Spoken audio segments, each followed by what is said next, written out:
इसलिए वचन आवश्यक है, नियम आवश्यक है। तो कहिए, हम प्रत्येक कार्य में साथ होंगे,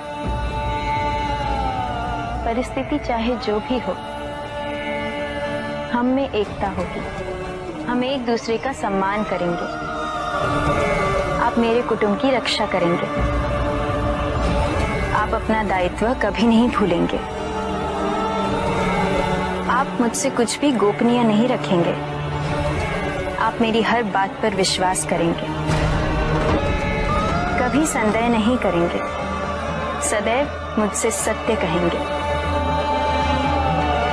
आप केवल मेरे बनकर रहेंगे, मेरे साथ।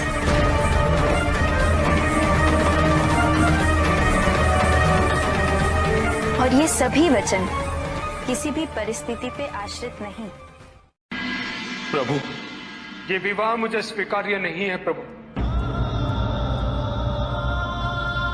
मैं मेरे जीवन का प्रत्येक क्षण आपकी सेवा में समर्पित करना चाहता हूं। मैं नहीं चाहता हूं कि मेरा कोई भी संबंध मेरे भक्ति को विभाजित या बाधित करने का कारण बने। नंदी, विवाह तुम्हें मेरी भक्ति के लिए अयोग्य कैसे बना देगा? उसमें बाधा कैसे उत्पन्न कर देगा? माता, आपके और प्रभु के बीच में इतनी चुनौतीपूर्ण स्थितियां उत्पन्न हुई, फिर भी आप दोनों स्थिर रहे। किंतु मेरे लिए यह संभव नहीं है माता,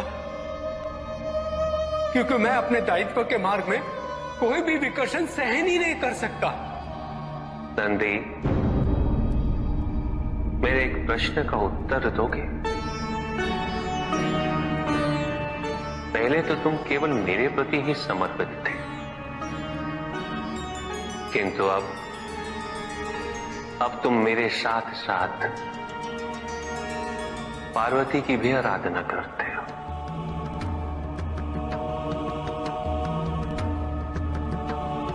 क्यों? प्रभु,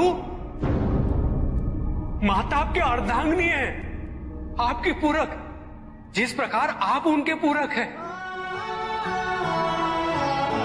आप माता के कारण आनंदित रहते हैं, उनकी उपस्थिति आपको प्रसन्नता देती है। अन्यथा आपको इतना हर्षित उनसे पहले मैंने कभी नहीं देखा है। फिर कुमार कार्तिकेय का जन्म, अशोक सुंदरी का जन्म, और फिर हमारे गणेश का जन्म। प्रभु, इस प्रकार मैंने कैलाश को पूर्ण होते हुए देखा है, और ये सब माता के कारण ही हुआ है। प्रभु, जिस कैलाश में आप वास करते थे, उसे माता ने निवास बना दिया, इस कैलाश को संपूर्ण कर दिया।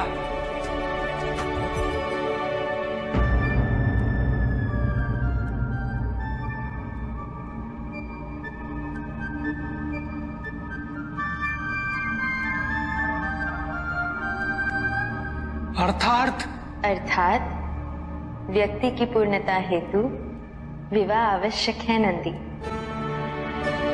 जैसे स्वामी और हम एक दूसरे के पूरक हैं,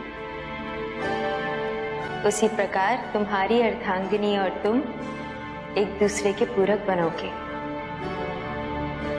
विवाहित जीवन की अनुभूति, परिवार का सुख, उसके सुख और उसकी सुरक्षा के लिए संघर्ष, ये सभी अनुभूतियां व्यक्ति के विकास के लिए अनिवार्य है नंदी। किंतु प्रभु, मेरी स्वतंत्रता।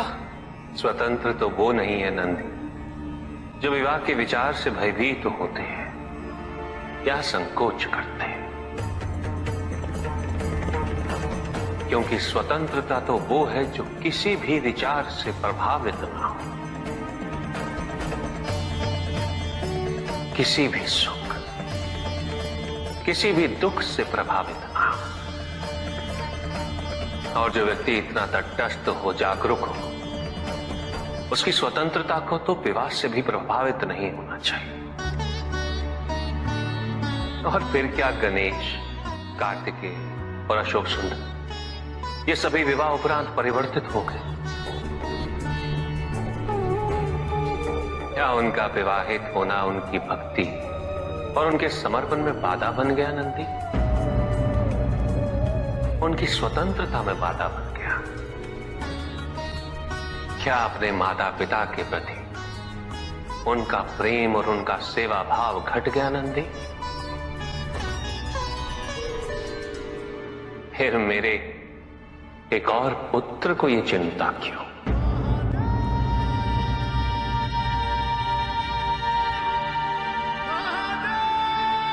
ये भय क्यों नंदी?